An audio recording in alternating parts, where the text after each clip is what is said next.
এবার শোনে, যারা দুনিয়ার বুকে নেক কাজ করবে, যারা আল্লাহ রাব্বুল আলামিনের বিধানকে মেনে চলবে, যারা ঈমানদার ছিল, যারা দুনিয়ার বুকে ভালো কাজ করবে, নবীজির সুন্নাহ অনুযায়ী চলবে, প্রিয় ভাইরা আমার, তাদের মৃত্যু কেমন হবে শুনে।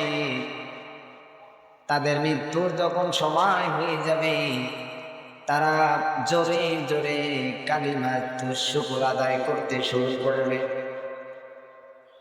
তার মৃত্যুর যখন সময় হয়ে যাবে, হযরত আজরাইল আলাইহিস সালাম জান্নাত থেকে সুগন্ধি একটা রুমাল নিয়ে ওই নেককার বান্দার কাছে এসে বলবে, আসসালামু আলাইকুম ওয়া রাহমাতুল্লাহ।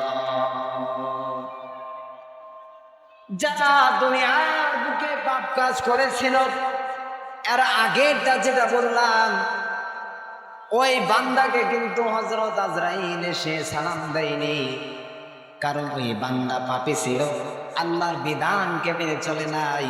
আল্লাহ রাব্বুল আলামিন বলেছেন যে আমার বিধানকে মানলো না, ওই বান্দার দায়িত্ব আমি আল্লাহ রাব্বুল আলামিন ছেড়ে দিব। নেককার বান্দা জোরে জোরে কালিমাতুর শুকর আদায় করতে থাকবে। হযরত আজরাইল আলাইহিস সালাম তার কাছে এসে যখন সালাম প্রদান করবে, তখন নবীজি বলেছেন, দুনিয়ার বুকে যারা আমার সুন্নাহ অনুযায়ী লালন পালন হবে, সুন্নাহ অনুযায়ী মেনে চলবে, আল্লাহর বিধানকে মেনে চলবে, আল্লাহর বিধান নবীজি বলেছেন, ওই সকল বান্দাদেরকে তাদের জান্নাতে প্রবেশ করবে, যেভাবে শিশু পান করতে করতে মরিয়া যায়। হযরত আজরাইল আলাইহিস সালাম নেককার বান্দা জান্নাতকে এমন ভাবে প্রবেশ করবে, নেককার বান্দা বুঝতেই পারবে না।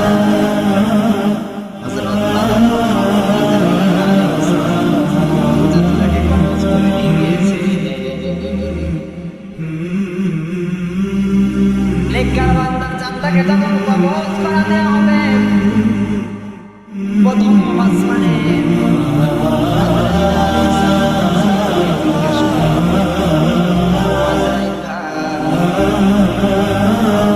আজকে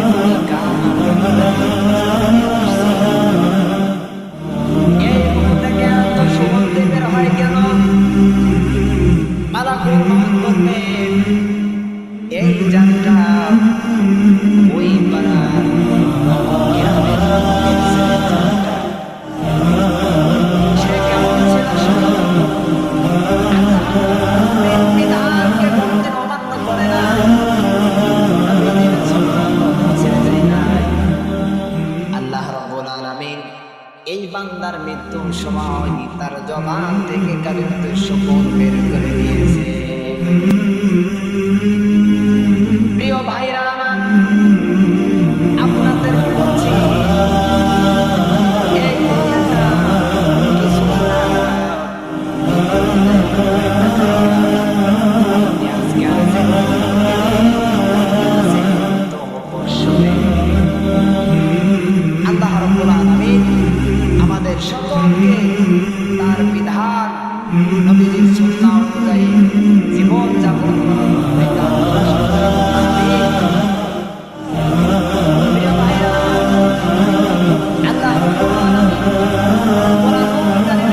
ঘোষণা করে দিলেন,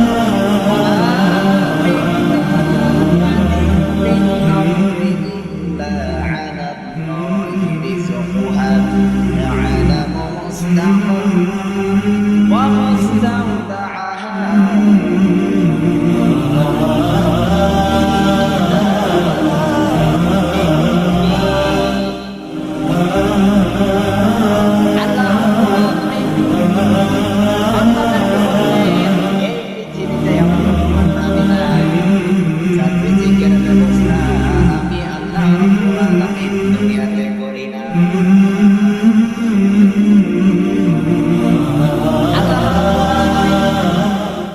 মুনাফিকদের সম্মুখে নবীজিকে বললেন, নবীজি, তুমি সব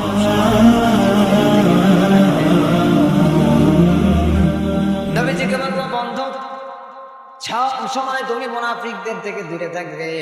মুনাফিকরা তারা শত্রুরা যেমন করে সামনের দিক থেকে আক্রমণ করবে, যদি কোন মুসলমান, যদি কোন ইহুদি সামনের থেকে আক্রমণ করার চেষ্টা করে, তুমি সামনে থেকে বাধা দেওয়ার চেষ্টা করতে পারবে, কিন্তু কেউ যদি পিছন দিক থেকে আক্রমণ করে তুমি কিন্তু ঠেকাতে পারবে না।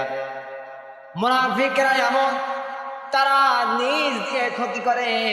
বন্ধু, তুমি মুনাফিকদের থেকে দূরে থাকো। আব্দুল্লাহ বিন উবাই বিন সুলুল নবীজির সাথে নামাজ পড়ত, নবীজির সাথে ইফতারি করত, নবীজির সাথে একসাথে খানা খেত, নবীজির সাথে কোন বাড়ি দাওয়াত থাকলে তার সাথে গিয়ে মেহমানদারি করত।